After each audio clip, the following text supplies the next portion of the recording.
So about GeoSolutions, for those of you that don't know about our company, we were founded in 2006, and we have offices in Italy and offices in the US since January this year. We support mainly these products, the ones that you see there, GeoServer, which is this high performance server to publish vector and raster data at scale. MapStore, which is a sleek web client application. GeoNode, that is used to set up special data infrastructures and to manage data when you have a lot of users, and GeoNetwork if you want a more robust catalog or registry deployment. And the way that you interact with us or can help you are different ways. One is enterprise support services, where you purchase a certain number of hours and we can help you with your current deployment, optimizing it, helping you in creating scripts to do, for example, deployment on the cloud, on your server and such. Deployment subscription, if you already have a product installed somewhere in your private or public cloud, that if you have a certain budget, we can monitor it and we can fix anything that's needed. Um, so you have that guarantee that it works in, for example, for 1 year or you know a period of time that you want to purchase the deployment subscription. We provide customized solutions. This is when customers need a very customized application that MapStore cannot provide because they want, certain ways to view the displays of certain categories, certain interactions. So we do that for customers, and we also provide professional training in the products that I mentioned. We have more than 200 customers around the world, from international organizations, United Nations, World Bank, and such, and also big industries, private companies that have on their back end, for example, GeoServers, or use MapStore as front end to support their customers. We cover various industries. So we have customers, for example, that want to provide satellite data for their users. So our servers and our technology are able to support the download of that data in asynchronous ways. For example, Metoceans, we have customers that provide numerical models or position of ships. Defense, where we also are able to provide data in a very secure environment. Natural resources, so we have a lot of in companies in agriculture and for example, geosciences. Emergency response, those we have also some customers, for example, that use our solutions to provide information about where the fires are going, or to track hurricanes and provide very information for how to respond to an emergency. We have customers that have the use our technology to track assets and be able to provide better information in a city. So those are some examples. We have mainly 3 big associations. Since we support open source, we are a big part of OSGeo, and we always attend the FOSS4G meetings, which these are the free for open source software for geospatial. We participate in various member committees. We are also part of OGC members. Actually, that's how I met GeoSolutions when I was working at OGC for about 10 years. And since about 6 years, GeoSolutions has been participating in advancing OGC standards. And also we're part of USGIF because we support critical standards to joint. We have what makes us different from other companies. We have lead developers of the products that I just mentioned. We have vast experience in raster serving, and also we have developed a lot of the tools that are powered in a lot of products, a lot of libraries. We have vast experience in vector data serving, vector tiles, WFS, WMS. Extensive experience with different databases, not only PostGIS, but we support as well other databases. We also have experience in different WebGIS applications, OpenLayers, leaflets, and such. Those are what we use to have MapStore running properly in the cloud and in the web. We have extensive experience with OGC protocols, and some of them we have helped develop, and also experience in performance and scalability, and as I said, on parallel multi-industry experience. We have about 27 more staff members. Almost half of them are software engineers. And you see here a list. A lot of our engineers are part of the steering committees of different open source products. And now to give some context for this webinar, well, if you're interested in open source, you have already an open source shop and you have tools, or you're interested in exploring the opportunity to have open source products in your organization. The typical or most used, let's say, technologies that you can use is a database, PostGIS, and then a server like GeoServer to publish the data that is behind PostGIS. And why? Because you can save license fees, you can have a good return on your investment, because yes, you're going to support companies like us or others.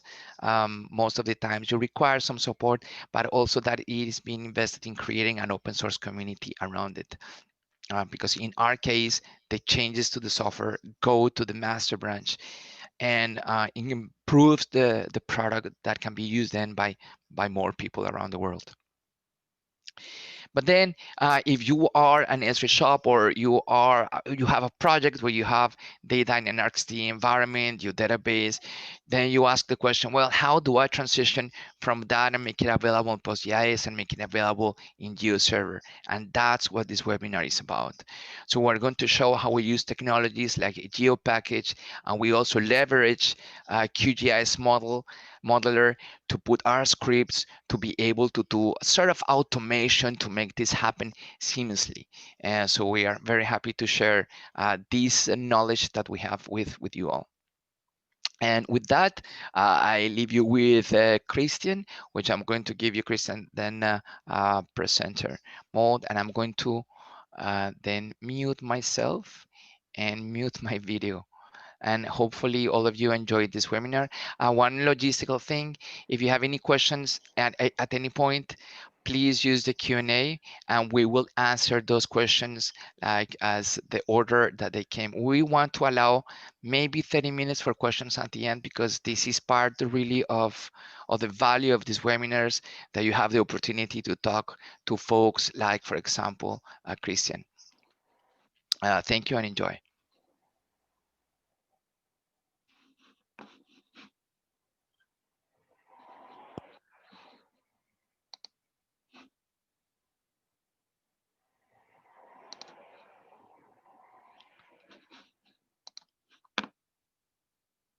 Luis?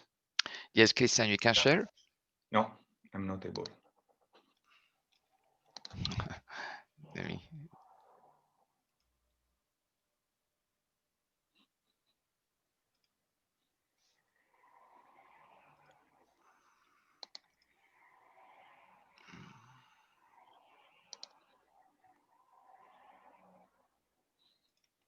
Okay, I think now you should.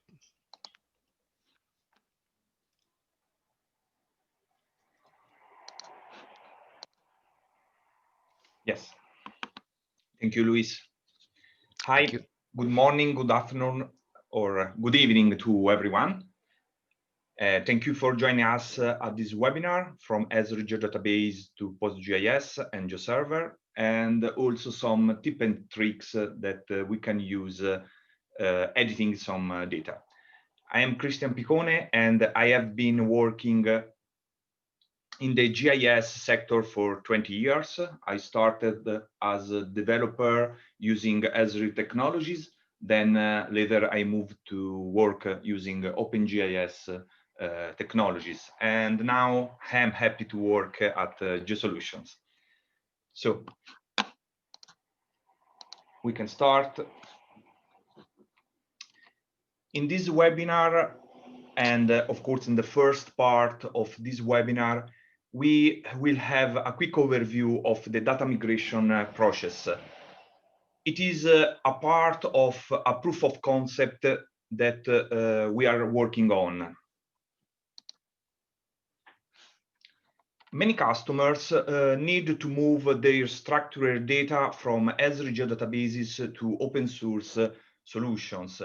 In this webinar, we will talk about a possible solution to migrate data from Esri Geodatabase with its peculiarities like domains and subtypes via GeoPackage to the PostGIS database and serving them with GeoServer in an automatic way.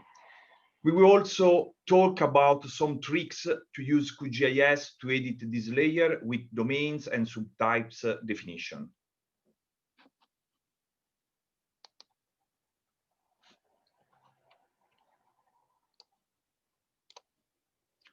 As many people already know, there are sophisticated tools to carry out this data migration process. At GeoSolutions, we have tried to embrace and use open source solution as much as possible. The starting point for our process is the extraction from an Esri Geodatabase of a GeoPackage containing the feature classes and the schema definition of the geodatabase itself.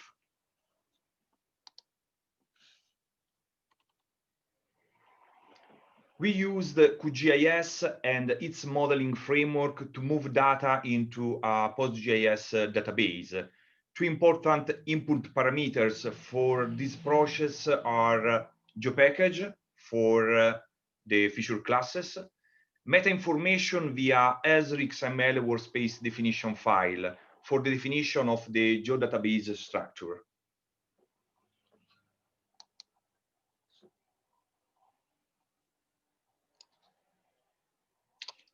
During the management of geographic data, it is sometimes necessary to define restriction rules on allowed values in some fields. In Esri, we define these rules by creating attribute domains. So, attribute domains are rules that describe the list of allowed values of a field. Different feature classes or tables can share the same domain table in a database. We can implement a domain creating a table in PostgreSQL and adding rules, foreign key, for example, to a field in a table.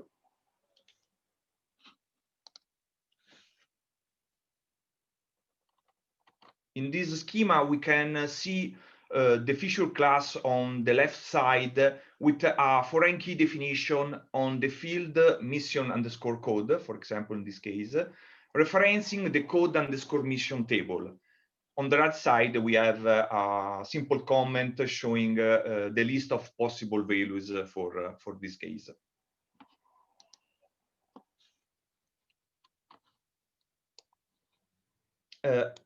With Esri technology, we can define particular characteristics of feature classes called subtypes.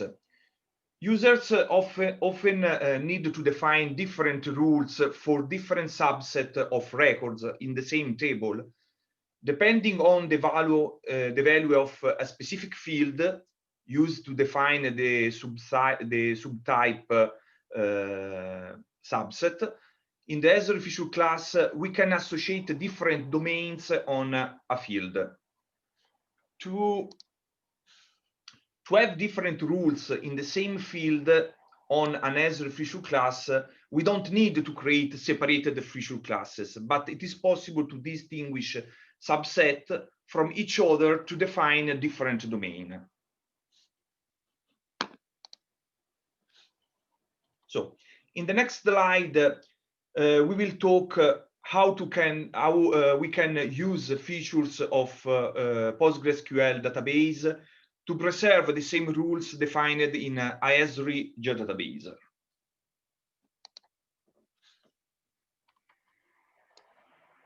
For us, the key challenge was to preserve the Esri data model with domains and subtypes definition into a PostgreSQL database and to ensure data integrity. For this purpose, we use database table inheritance to implement this feature.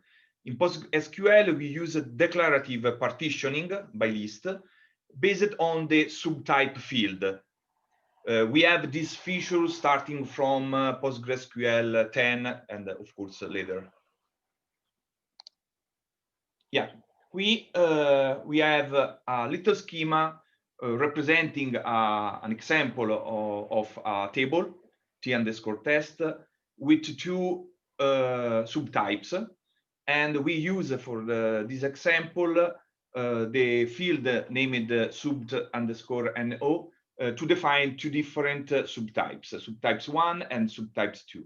In this case, we need to create a different constraint based on this field. So for the subset with sub_t_no with value equal to 1, we need to have the constraint using the domain in the table d_1. Instead of with the subset with values equal to 2, we want to use a different domain table. So in this case, d_2. Using this example, we can see the statement to create, for example, the domain table. So it is very simple. In this case, we defined the table d_1, and we put 3 rows as an example. Here we can find the statement, SQL statement to create and populate the table domain d_2. In this case, we put just 2 simple examples. And here we have the main table definition, the SQL statement to define the main table. The main table in this case is the table t_test, and we can define different rules creating this table as partition by list based on the field sub_no. So we can create 2 partitions with specific value, so the value 1 and the value 2, and each partition have different foreign key to different domain table. So here we can see these tables working. So if we try to put in the table value for the subtype 1, but using, in this case, a valid code. In the first statement, we have the valid code 1, because here we can see the correct domain table for the subtype 1. The statement works properly. Otherwise, if we try to put the value, the incorrect value for this subtype, it is a value correct for the subtype 2, but not for the subtype 1, we obtain an error. So in this case, we can be sure that the data integrity is preserved. Here we have the other case. We want to add information into the table using the subtype 2. In this case, we can put correctly this item with value with the code 11, because we have the value in the domain definition, but we cannot put the value 2 because it's not allowed in this domain.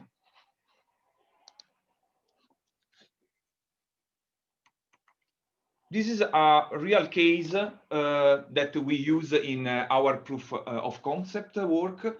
And here we have, it is a bit complex, but we have the parent layer at the top of the schema, and we have on the left and at the right, on the right of the schema, the partition table used to define subtypes.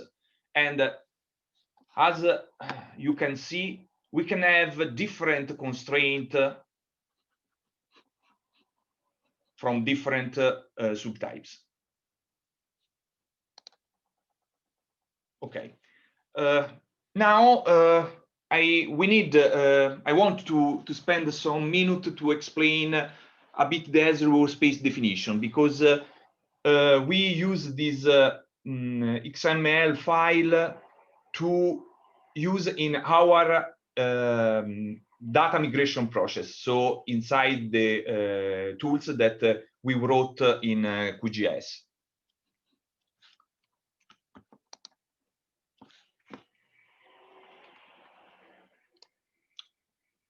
To share geodatabase, Esri provides a XML file named Workspace document. This document contains mainly the schema definition of the geodatabase, so the Workspace Definition tag here. And optionally, we can have also the Workspace data containing the whole data in the geodatabase. For our purpose, we use just the Workspace definition and GeoPackage to load feature classes.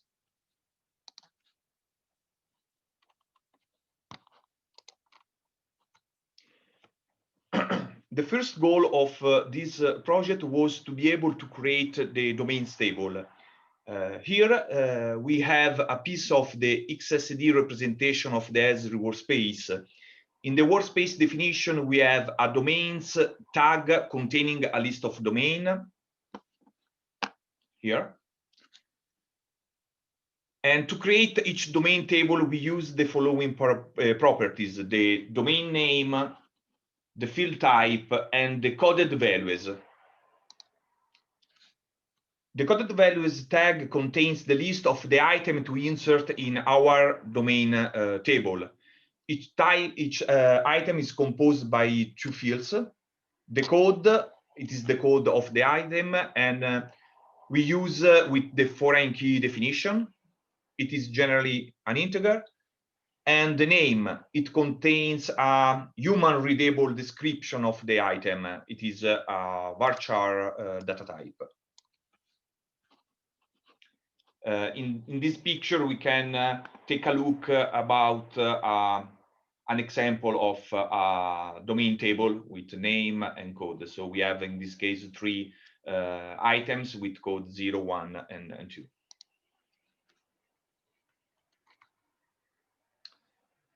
The dataset definition tag contains the list of the data element used to create the structure of each feature class in PostgreSQL.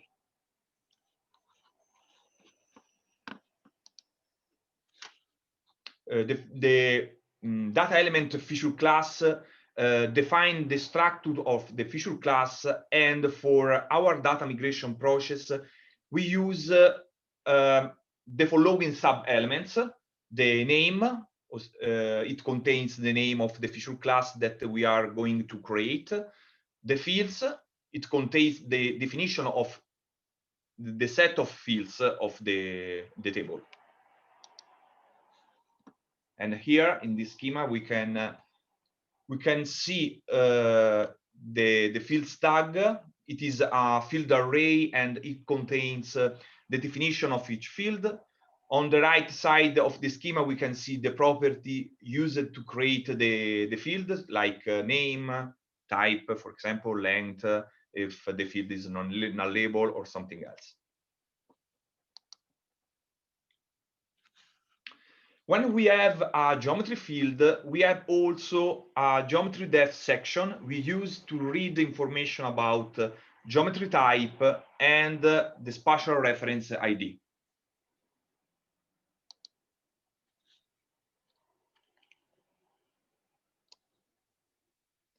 When a field has a constraint, we need to consider the domain tag to obtain the name of the domain table, and so to be able to create the referencing table definition in the foreign key for the SQL statement.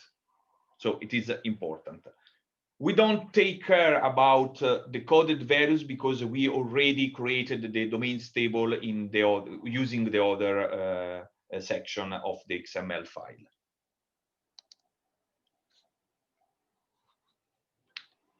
Okay, when a feature class has a subtype definition, we have to consider additional types. The subfield type name, the name of the field used to define different subset. Generally, its name is subtype. The default subtype code it is the value to assign as default for this field. And subtypes, it contains a list of subtype definition.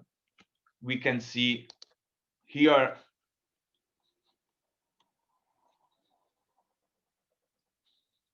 okay. We need to define each subtype, the name of the subtype, the subtype code, and a list of information about the field, so the field infos. Here we have an example of the feature class with subtype defined using the field with name subtype, with default code 1. And the first subtype in this case has name transportation, and it is related to the subset with subtype value equals to 1. This subtype has 5 constraints. Here, the mission code, the field mission code with the foreign key to the code underscore mission, active on active, type on type ops trans, confidence on level confidence, and used by to used by. So here we can have the information of the constraints related to a specific subtype.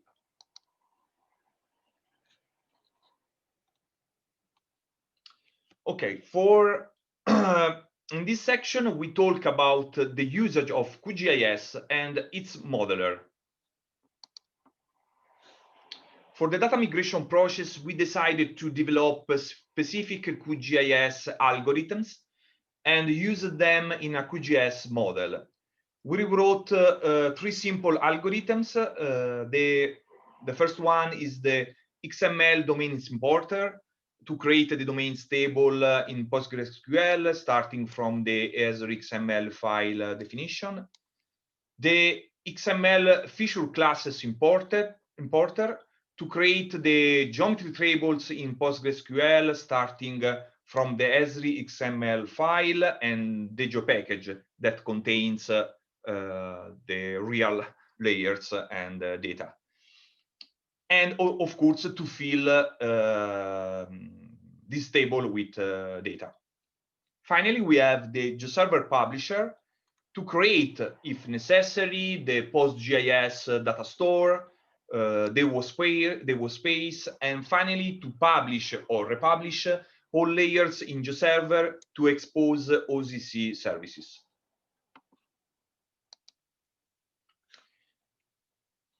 To import data, we have created a simple workflow in the QGIS graphical modeler.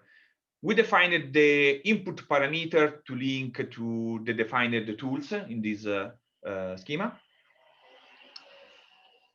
In the next slide, we will take a look to each tool. So here we have the parameters already defined and that we can change when we start this model. But in the next slide I want to talk about each tools.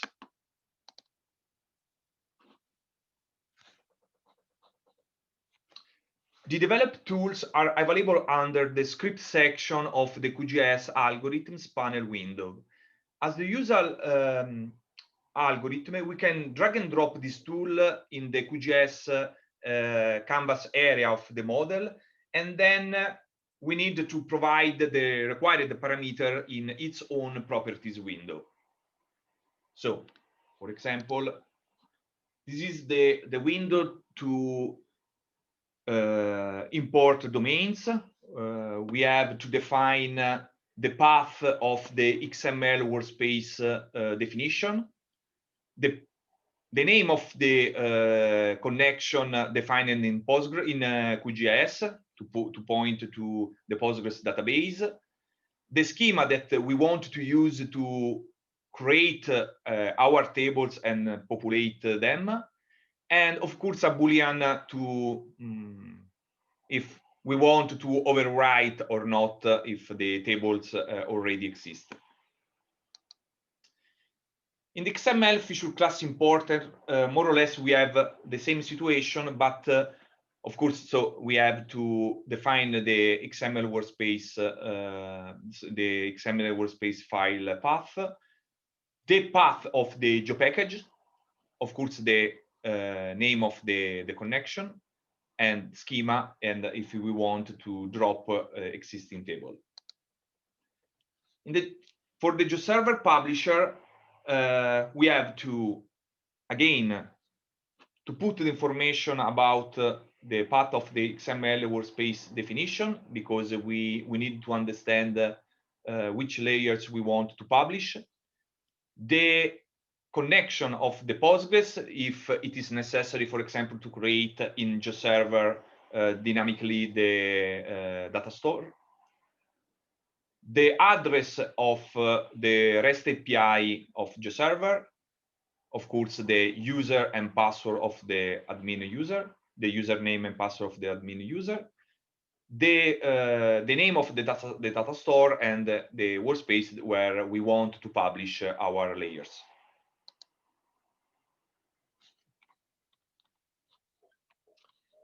Here, we quickly describe the main step of this algorithm for the GeoServer publisher tool. The first step is to read the list of feature classes to publish, then read the GeoServer information, so for example, the endpoint URL, username, password, and so on, to connect to GeoServer and execute the required REST requests. Then we need to check if the data store exists, otherwise it creates a new one using the database connection defined in QGIS via the name of the connection. Check if the workspace already exists or create a new one. For each layer, we publish or republish it in GeoServer.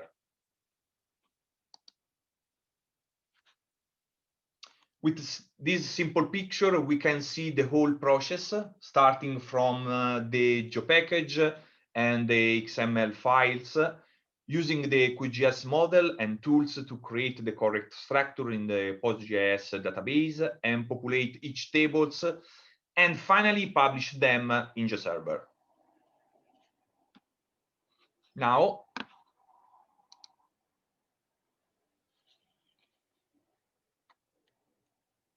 let's start, I think, a less boring section, I hope, where we will talk about some aspects to edit our data for example, using QGIS, editing layers with subtypes concept. To explain how to use subtypes and domain in QGIS, I am going to edit one of the layers loaded in our PostGIS database during the import process and trying to load, for example, a GeoPackage with an XML file. So, for example, let me share.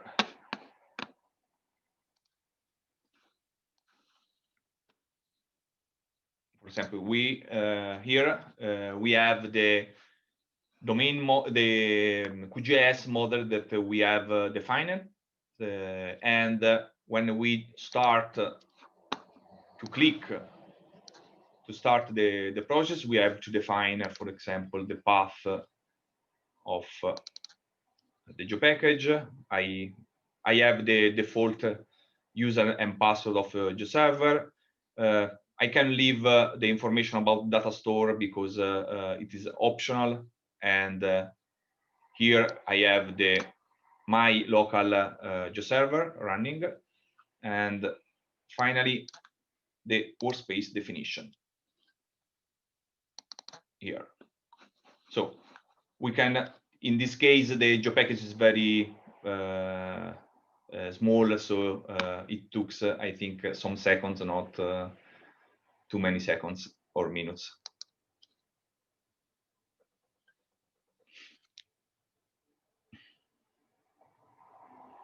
So now the process is creating the tables and the structure of the database, and at the end we'll publish the layers in GeoServer.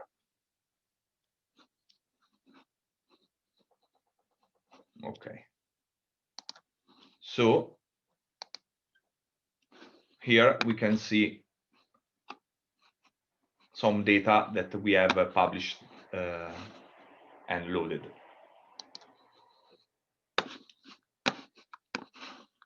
Okay, again.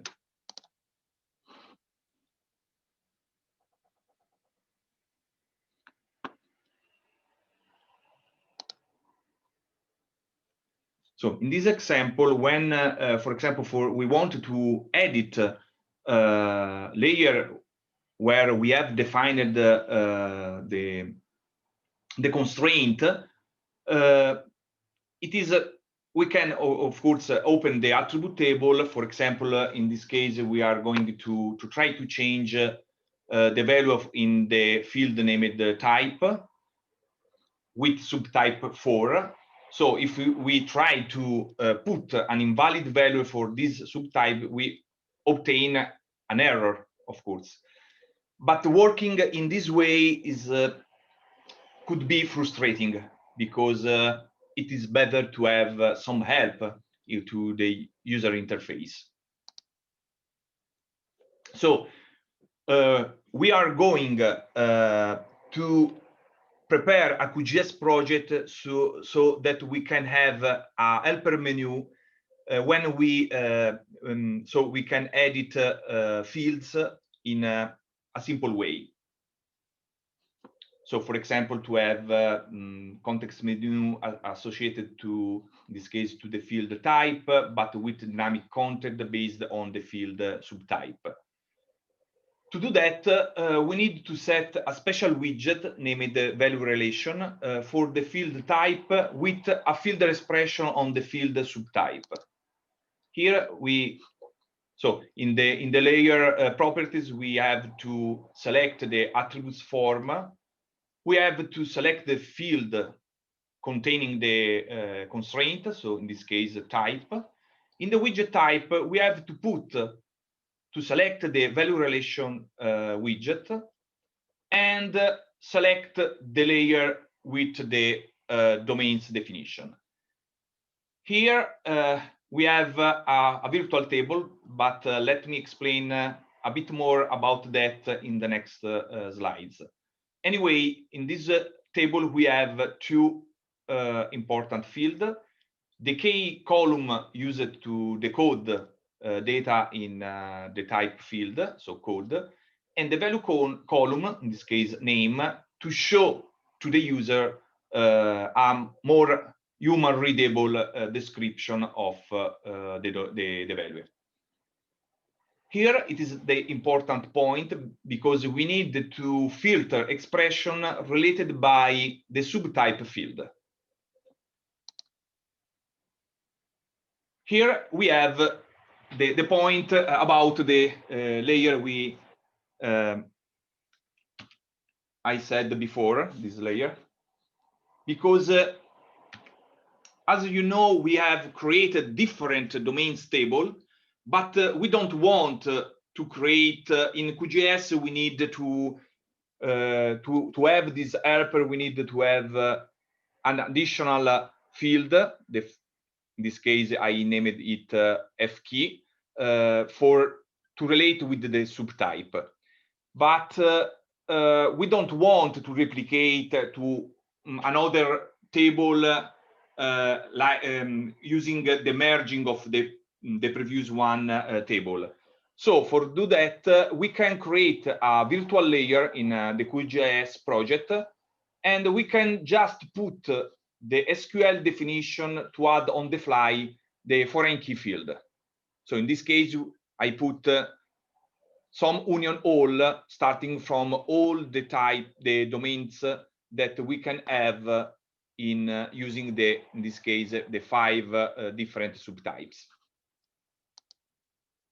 So now we can play with dynamic context menu related to subtype and domain definition. So for example, when we start to edit an item with subtype 4, for example, we can see the related domain. So for example, in this case, we have 6 items. But if we move to edit in the same table, feature class or layers, another item with subtype value 3, we can dynamically have a different content. So in this case, 2 values. Now I want to talk a bit about how to publish partition table in GeoServer, because when we started with this proof of concept, the original idea was to publish directly partition table, but we found a problem cause a change in the Postgres JDBC driver. So at the moment, GeoServer is not more able to read this kind of tables, but we are going to fix it, and I think we already fixed it, but we have to spend more time to test it. Anyway, when we have the fix, we can use directly partition. We can publish directly partition table in GeoServer. Meanwhile, we publish the layer using SQL view. In this case, when we publish views in GeoServer, it is important to remember to define the field to use as a primary key to avoid the problem using WFS services, mainly with pagination filters, for example.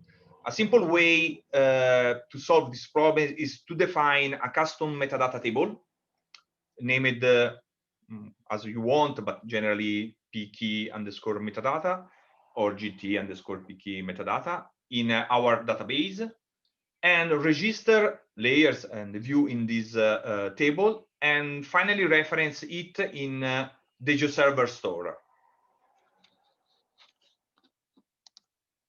Here we can see, for example, the statement to create the structure of the this table, and here, for example, we have the statement to put in this case an example, the view named my view with pick up a column named my pick up a column, and we have to put this information in the store definition of the GeoServer.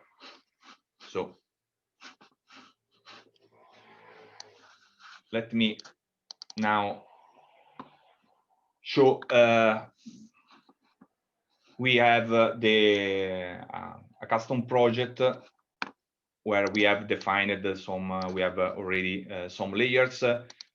In this layer, for this layer, we for example, we don't have defined widget in QGIS. So if we have to open the attribute table and go into the type field, yes, we can change that, but it is not easy to do because we have to remember the value and so on. So if we try to, I don't know, to put a value, but a correct value, but for the subtype 3, and we try to save that, we can have error because we have correctly defined in our PostGIS database the constraint. So to avoid this situation, to work in a better way, okay, let me close that. I have prepared here the same layer, but I have prepared already the properties that I shown before in the slide. So in the attribute form, if we click on the type field, we have the value relation defined on the type OPS virtual table. It contains the merge of all the domains table for the this field and for all the different subtypes. We have the key column code and the value column name. And here, the most important aspect is to put the filter expression, in this case using the current value of the subtype field. So when we try now to open the attribute table, we can see the human readable value of the field type.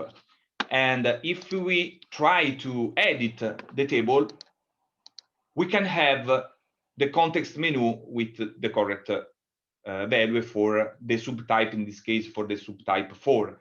But if we move in another row with subtype, for example 3, we have different values.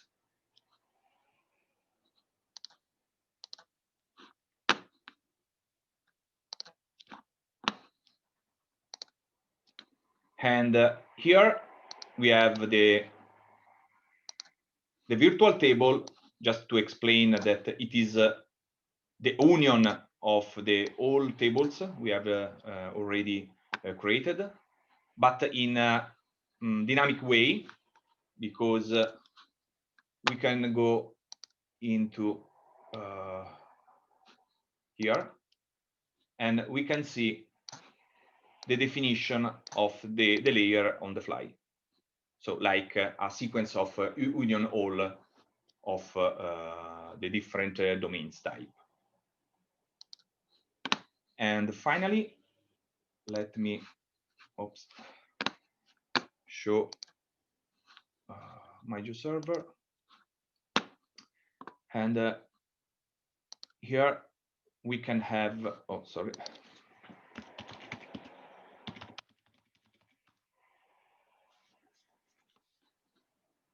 I have already opened the published, Chris, it's wrong.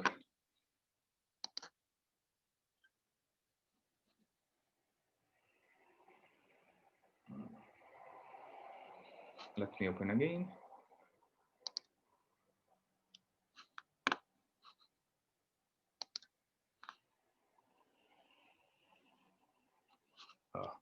Something's wrong. Let me try to load again my data.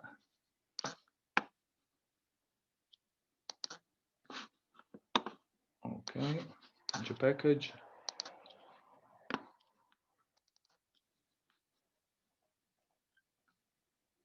And the Workspace Definition.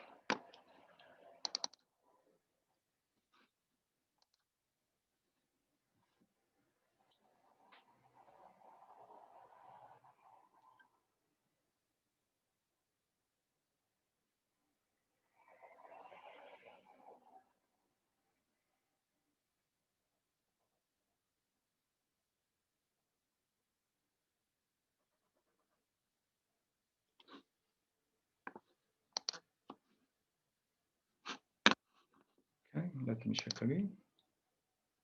Okay, fine. Let me open that again. Okay, and here we have the layer.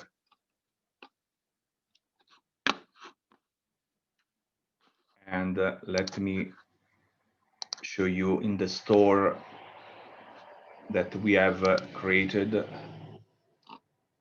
Here we have the position where we have to put our table to define primary key column for views in this case.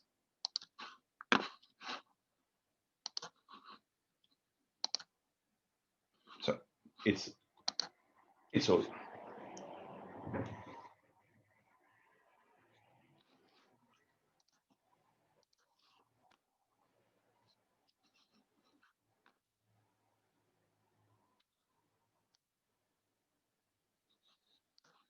Okay.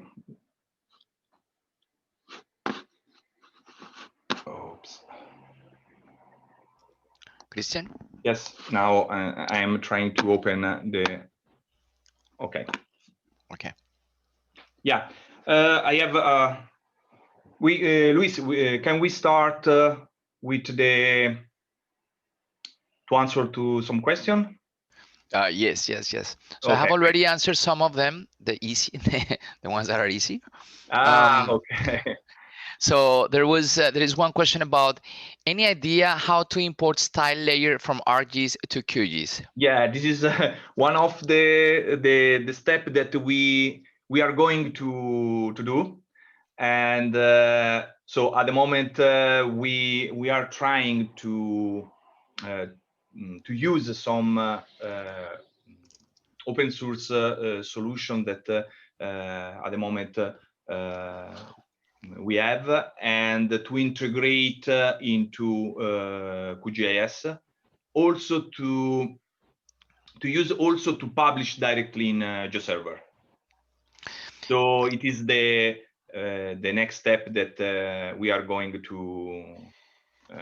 do. Yeah. So and also I want to tell the audience that we have also Andrea Aime here as co-host panelist, and he is one of the core developers of GeoServer. So it's the main expert in GeoServer. So he will help us also with some questions if needed. My understanding about the styles issue is that in the Esri environment, they are not using standards to provide styles such as SLD. So there's always a need to do some transformation, either using some tools that are available, private tools, proprietary tools that can help make the transformation, and or you need to do it manually, and that sometimes take a lot of time. But unfortunately, that's a difficult problem. As someone has already noted on the QA board, there is an open source tool that is growing called Slayer. Yeah. Or Slayer. I don't know exactly how it's supposed to be pronounced, but it can read the proprietary styling format from Esri and turn it into QGIS style definitions. This is super. Okay, very good. I was not aware of that technology. That's good. Okay. What is the benefit of creating virtual layer?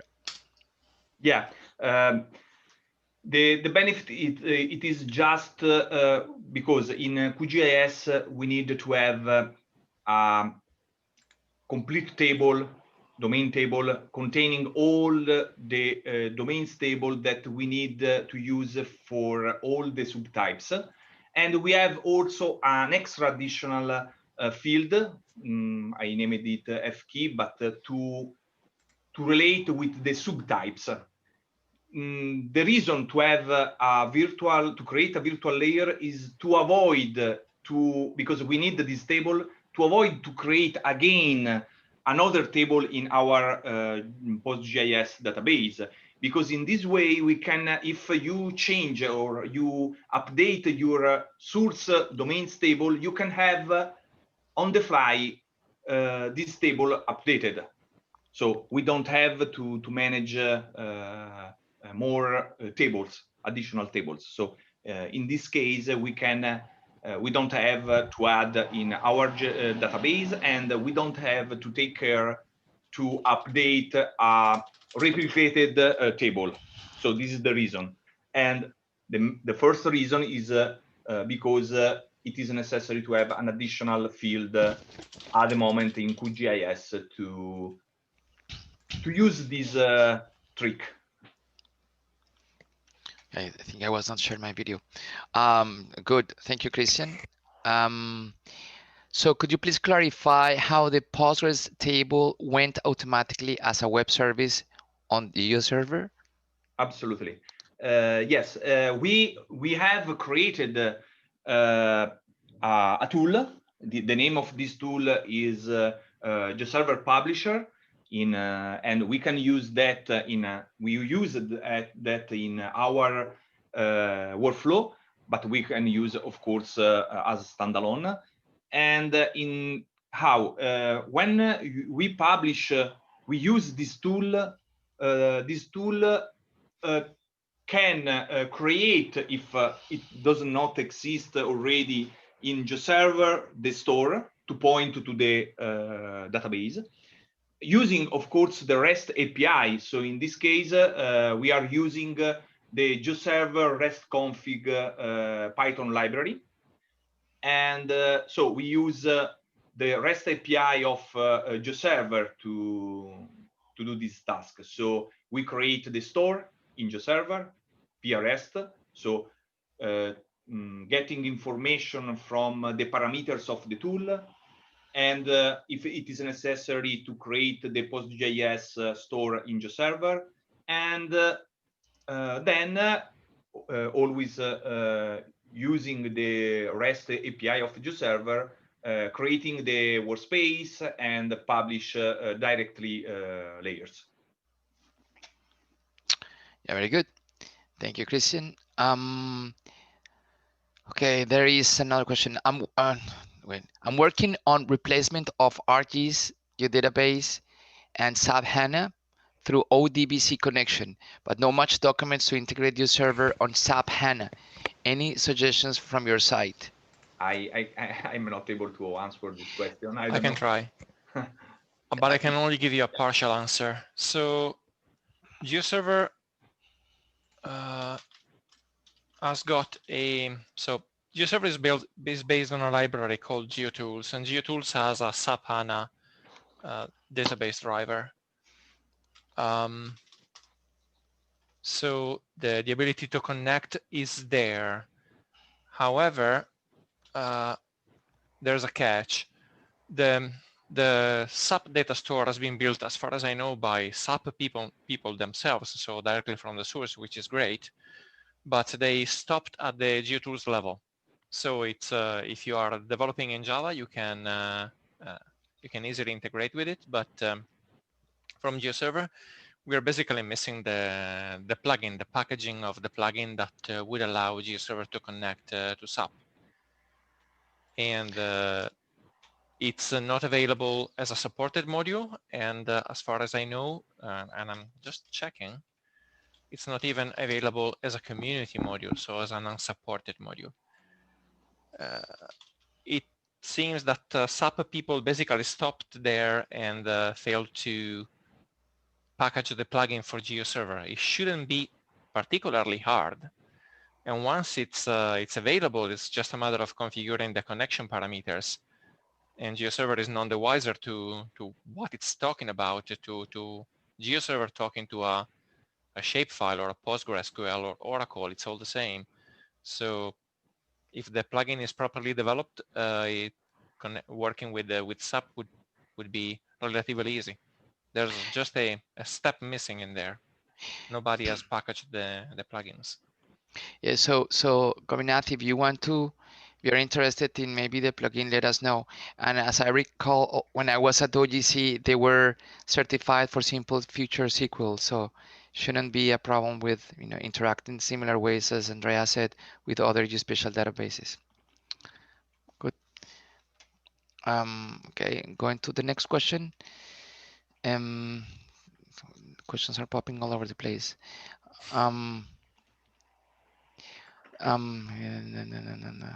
Okay, this is done.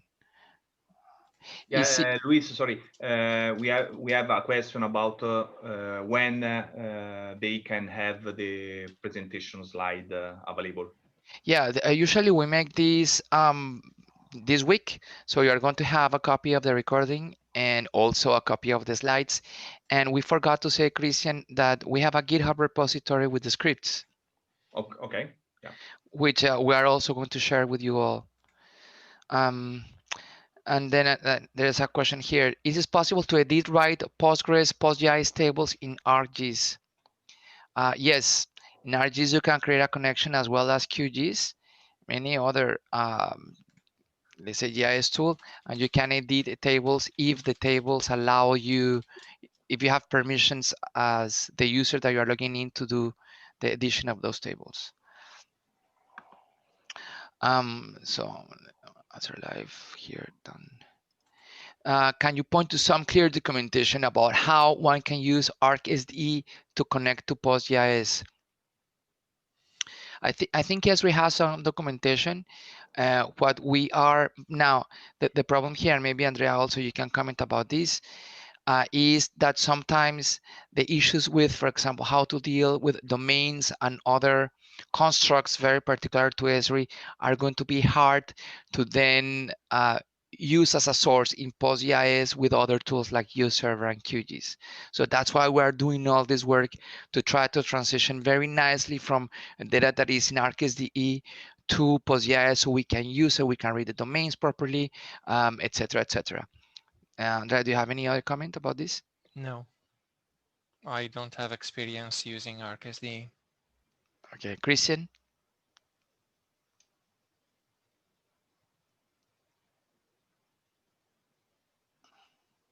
I guess no news, good news. Sorry, Luis. No, unfortunately not. Okay, okay. Yeah, but there is documentation. If you want, if you are only going to connect RSD with PostGIS, then search and you will find information about how to connect to PostGIS or Oracle or other databases that they support a bunch of databases. One note: I know that ArcSD has two supports for geometries, its own native one, and also the ability to use the native geometry type of the database of choice. If you want to interact with other tools that are not from the Esri world, you have to choose the database native geometry storage and not the ArcSD custom one. Otherwise, the other tools won't be able to interact. Yes, that's exactly what I was saying. You said it in better technical words. And there is a link here with the types. What is the question? Okay, type answer. And here's a link. I mean, I just did a small search and I found some of the types that are supported in ArcSD. So, Fahad, the question, how different the process will be if we go the other way? Meaning the other way, if we start from PostGIS and then we go to create a like GDB. I don't know, do we have as a way to export, for example, one of the outputs from GeoServer to have a GDB, Andrea? No, we don't have this ability. So we usually support, as part of being also, open source, we support open standards. So if there is an open standard, for example, GeoPackage, yes, we can export in GeoPackage and we can read GeoPackage. I mean, talking about GeoServer. So how different the process will be? I mean, maybe it's similar process. Christian, do you have another comment about this? If we want to go. Yeah, it is possible, of course, but in our project, we have the process to go from GeoPackage to PostGIS and not in the opposite way. Anyway, it could be possible. We have to write some piece of code, but it is possible.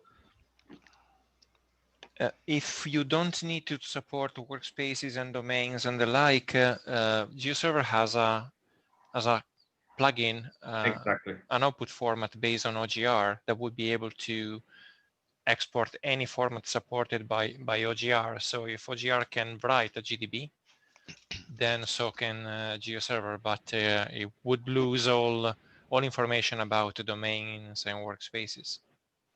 And also, if we have the data in PostGIS and we have GeoServer and we have the plugin for, what's the name of the plugin that can mimic an Esri server?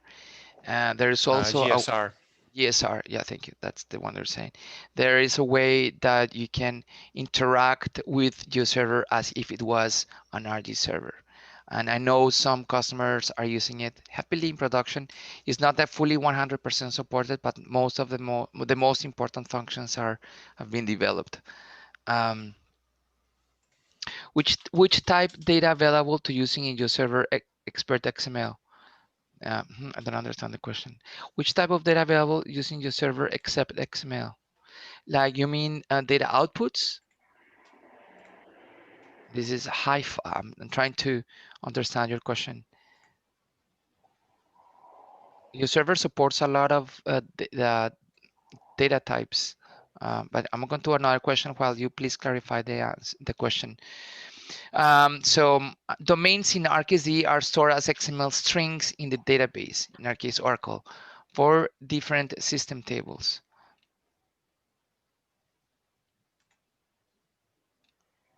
Okay, I mean, that's maybe our comment.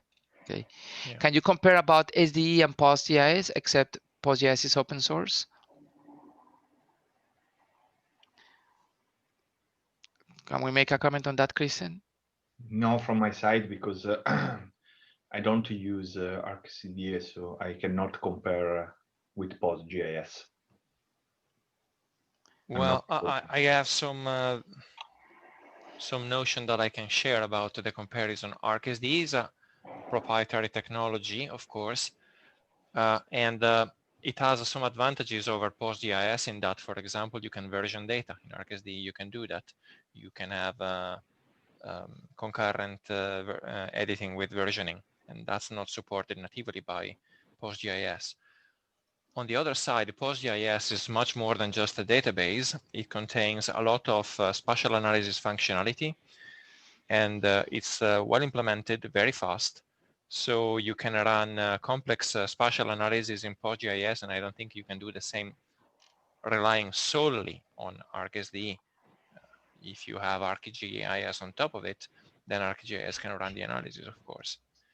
But it's interesting to be able to, push down the analysis right into the database, because that's typically more efficient. So and I would expect it to be able to run analysis on larger data sets and faster. And ArcGIS, also my understanding is that like these middle layer, abstract layer, where you can connect a lot of different databases that can connect them nicely to the Esri environment. How about logs? PostgreSQL, like all databases, has database logs, but they are not the same as the logs that you can find in ArcGIS that I think are support for a longer transaction type, which is, as I said, not the same thing. Yeah. Okay, let's go to another question. I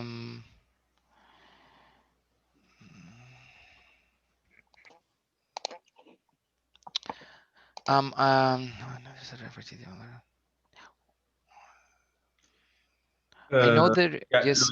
Luis, I think we have a question about a comment about that a person knows that there is in GDAL a driver to connect to Open Geodatabase. Yeah, the OpenGDB is read-write, and they're working on the right side because there was a reverse engineering problem that has been solved only recently. But it's not the only way. There is also the file GDB, which uses the binary library provided by Esri. This one.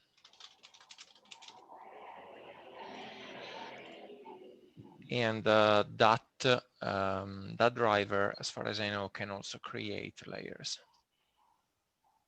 But I'm not sure. I never used it. Well, I used it to read-write. Sorry, I used it to read, and I never used it to write. However, the documentation says that the file GDBC driver implements transaction at the database level. So I would expect it to have some level of write support. Okay, good. I still, so there is this question at Haifa, which type data available on using GeoServer supports? I think I don't understand the question. I don't know what expert XML is either. Maybe it's or accept no XML. If you're asking, for example, what data types you can use in GeoServer, but I mean XML is not really a data type. It's to export. Okay, yeah. And Andrea can talk about that. Andrea, maybe if you can in terms talk of about data the types. GeoServer supports all basic data types from XML, so numbers, strings, dates, and the like. unless the question was talking about complex XML, that is nested objects and a list of values and the like, which is also supported through the app schema plugin, which allows to map structures like related tables and lookup tables into a tree of XML objects. Yeah, and other than XML, also GeoServer can provide data in other ways, like GeoJSON and such. So, okay, do we have any other questions? Okay, very good.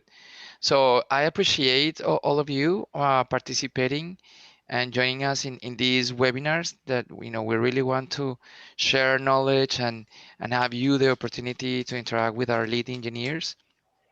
And we are going to make these available to all of you, as I said, this week. Let's see. Now I have 2 more questions. Can you write from GeoServer to PostGIS via WFS? Yes, we can do that as part of the WFS implementation. GeoServer was one of the first servers to implement WFS transactional. And so this allows a client to issue a WFS transaction and have GeoServer write on PostGIS, as well as Oracle, SQL Server. We have write support for most major databases. Good. And can we expect QGIS plus Sap Hana? I don't understand that question. That's up to SAP themselves to create an OGR driver. I don't know, maybe there is already one. Let me check. I can't find one. So maybe not at the moment.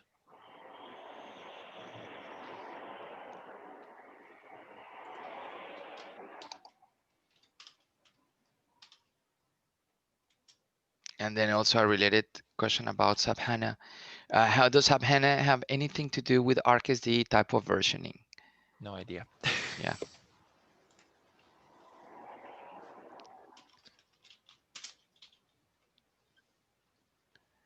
As I said before, the Sap Hana support has been contributed by SAP themselves, and there is no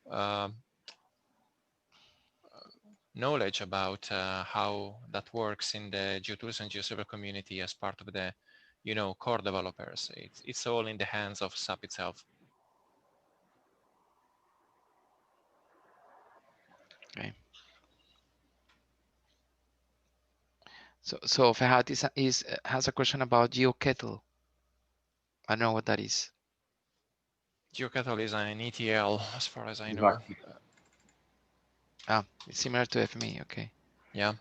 But no, I never tried to use it. I don't even know if it's still alive, honestly. It's been a while since I last heard about it.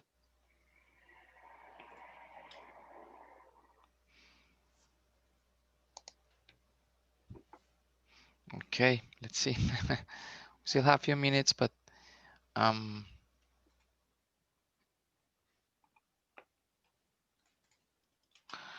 okay, so thank you, everybody. Thank you, Christian. Thank you, Andrea. And I hope to see all of you in the next webinar. Take care. Thank you. Thank you to Luis. Thank you to everyone. Bye-bye. Bye-bye. Goodbye to everyone.